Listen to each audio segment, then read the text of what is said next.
నమస్తే అందరికీ.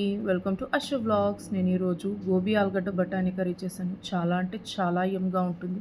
ఒకసారి మీరు ఇలా ట్రై చేయండి. మీ అందరికీ తప్పకుండా నచ్చుతుంది. చాలా ఈజీగా మనం ఈ కర్రీ అనేది ప్రిపేర్ చేసుకోవచ్చు. ఇది ఇప్పుడు ఎలా తయారు చేసుకుందాం చూసేద్దామా?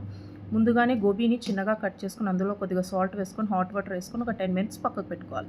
మీన్‌వైల్ ఇంకొక కడాయి తీసుకొని అందులో కొద్దిగా ఆయిల్ వేసుకొని 2 మీడియం సైజ్ ఆనియన్స్‌ని పొడువుగా కట్ చేసుకొని అందులో ఎండుమిరపకాయలు, బఠానీలు, పచ్చిమిరపకాయలు వేసుకొని ఇవన్నీ ఒక 5 మినిట్స్ ఫ్రై చేసుకొని ఇందులోనే కొద్దిగా కరివేపాకు, రుచికి సరిపడంత సాల్ట్, కొద్దిగా పసుపు వేసుకొని ఇవన్నీ బాగా ఫ్రై అయిన తర్వాత ఇందులోనే 2 మీడియం సైజ్ పొటాటోస్‌ని చిన్నగా కట్ చేసుకొని వేసుకొని ఇందాక మనం హాట్ వాటర్‌లో పెట్టుకున్న గోబీని కూడా ఇందులో వేసుకొని ఒక 2 మినిట్స్ ఫ్రై చేసుకున్న తర్వాత ఇందులో కొత్తిమీర, 2 మీడియం సైజు టమాటాని కూడా చిన్నగా కట్ చేసుకొని వేసుకొని ధనియాల పొడి, జీలకర్ర పొడి, కారము, కొద్దిగా గరం మసాలా వేసుకొని ఇవన్నీ బాగా గోబీకి పట్టేలా బాగా ఫ్రై చేసుకొని ఒక 5 మినిట్స్ హై ఫ్లేమ్లో పెట్టుకొని దాన్ని ఉడికించుకొని ఇప్పుడు ఒక 15 మినిట్స్ లో ఫ్లేమ్లో ఉడికించుకుంటే వేడి వేడి గోబీ ఆలుగడ్డ బఠానీ కర్రీ అనేది రెడీ అయిపోయిందండి.